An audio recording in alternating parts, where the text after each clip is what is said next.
Mama ta credea că dor când ea tot vorbea cu tine.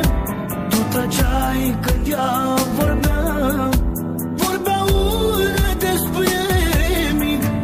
Nu știu cum puteai să o lași, să o lăsi să vorbească rău așa. Cum te-a lăsat inima, tu să nu îi spui ceva. Nu venea să cred ce putea să spună. Am simțit că nu vrea deloc să fim împreună. Eu tăceam din gură de rușinea ei. Crede că ești vagabond și nu mă vrei, nu mă vrei.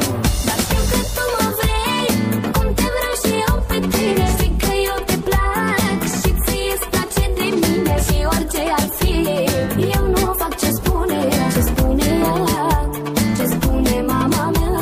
Știu că tu mă vrei, cum te vreau și eu pe tine. Știi că eu te plac și ție-ți place de mine. Și orice ar fi, să nu faci ce spune ea, ce spune ea, ce spune mama ta.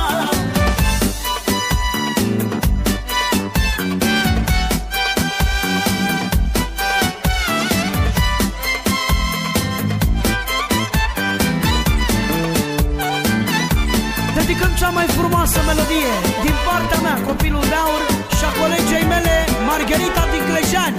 Special pentru Florin Minoru din Spania și iubirea lui cea mare, Andreea. Și încă o dată de la Florin pentru mama Andreei, cu mult respect. Ascultau